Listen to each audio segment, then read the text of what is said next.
তো হ্যালো, আসসালামু আলাইকুম এভরিওয়ান। আশা করি আপনারা সকলে ভালো আছেন। তো আমিও ভালো আছি আলহামদুলিল্লাহ।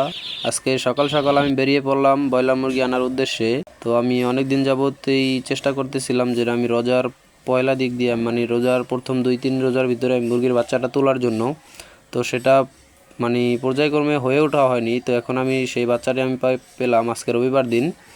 তো এই বাচ্চাটি হচ্ছে আপনার কাজী গ্রুপের বাচ্চা। এই বাচ্চাটি এ প্লাস বাচ্চা না, এ প্লাস বাচ্চা মানে বি প্লাস বাচ্চা না, বি প্লাস থেকে একটু বড়। এ প্লাস যে বাচ্চাটা 1 নাম্বার যে অরিজিনাল ভালো যে বাচ্চাটা, সেই বাচ্চাটা আমি পাইনি যদিও। তো দেখেন ব্রয়লার মুরগির বাচ্চা আমি এই বাচ্চাগুলি আনছি, এই জায়গায় আমি 300 বাচ্চা আনছি আমার তো এখন আমার এই ব্রয়লার মুরগির বাচ্চাগুলির দাম পড়ছে প্রতি পিস আপনার 80 টাকা করে পিস। তো এই দাম বেশি, এই কারণে আমি বেশি বাচ্চা তুলিনি।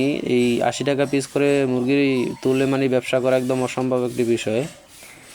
তো তারপর আমি খামার খালি রাখবো না, এই বিধায় আমি মানে যেমন বাচ্চাটা তুললাম।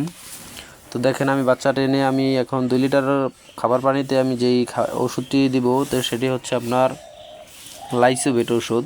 এই জায়গায় আপনারা গ্লুকোজ ওষুধটি ব্যবহার করতে পারেন, এবং এই দুটো ওষুধের কোনোটা যদি আপনারা না ব্যবহার করেন, তো সেই ক্ষেত্রে আপনারা যদি চান তাইলে চিনি আছে না, চিনি ব্যবহার করতে পারেন। সেটা আপনারা 2 লিটার পানির সাথে মিশিয়ে ব্যবহার করবেন, এবং সেটা 2 ঘন্টা টাইম অবধি আপনার মুরগিকে পানিটা দিবেন। 2 ঘন্টা পরে আপনারা অন্য ওষুধ দিবেন এর সাথে এরপর আপনারা মানে 2 ঘন্টা পর একটা ভিটামিন ওষুধ ব্যবহার করতে পারেন। তো সেটা হচ্ছে রিবুথাই। তো ওই ওষুধটা আপনারা এইটা মানে নাম কোনো ম্যাটার করেন, আপনারা যার কাছ থেকে মুরগি নেন তার কাছ থেকে পরামর্শ নিয়ে মানে এই ভিটামিন ওষুধটাতে আনবেন, যাতে এই জিরো বাচ্চারে যে ভিটামিন ওষুধটা খাওয়ানো যায় সেই ভিটামিন ওষুধটা দেওয়ার চেষ্টা করবেন। তো আমি এখন পানির পাত্রগুলো পানিতে ভরে নিচ্ছি, এবং আমি এটা এখন বোর্ডারের ভিতরে আমি দিব। তো দেওয়ার আগে আমি এই জায়গায় যে কার্টনের যেই উপরে যে কাভারটা ছিল, তো সেই কাভারটাকে আমি ভাঁজ করে নিয়েছি যাতে আমি পানির পটের নিচে দিতে পারি। তো এটা দেওয়ার কারণ হচ্ছে পানির পটের নিচে আপনার যে পানিটা ঘামবে সেইটাও শুকিয়ে যাবে। এই আপনার যেই কার্টনটা আমি ভাঁজ করে দিয়েছি এই কার্টনটার সাথে সেই পানিটা শুকিয়ে খেয়ে ফেলবে।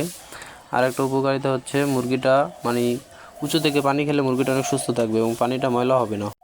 আর আপনাদেরকে আমি বারবারই বলার চেষ্টা করেছিলাম যে আমি আমার এই জায়গায় আমি ওরকম উন্নত মানের মানে বোর্ডিং সিস্টেম করি না। তার কী কারণে আমি করি না সেটা আমি অন্য একদিন আলোচনা করব। আর আপনার বোর্ডিংয়ের নিয়ম হচ্ছে আপনার এই যে আমি ভিতরে যে বাতিগুলো দিয়েছি এই বাতিগুলো মুরগির বাচ্চা থেকে প্রায় 1 বিঘা উপর অবধি দিয়েছি। আর আমার দেখেন আমি এই মুরগির বাচ্চাগুলি আনছি 300 বাচ্চার ভিতরে আমার 4টি বাচ্চাই মানে কার্টনের ভিতরে মারা গেছে। তো এটা আমার জন্য ব্যাড লাক ছিল বা দুঃখের একটি বিষয়। 80 টাকা পিস করে আমার 4টি বাচ্চা এখনই মারা গেল। তো সামনে কি হবে আল্লাহ ভরসা।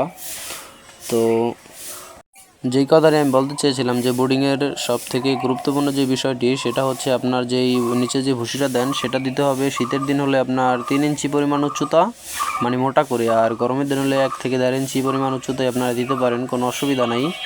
তো বেশি দেওয়ার চেষ্টা করবেন, বেশি দেওয়া ভালো, ক্ষতি নয়। তো আসসালামু আলাইকুম এভরিওয়ান, আজকের ভিডিওটি এই পর্যন্তই থাকবে। আর অন্য ভিডিওতে কথা হবে, সামনে নতুন কোনো আলোচনা হবে ইনশাআল্লাহ। আসসালামু আলাইকুম।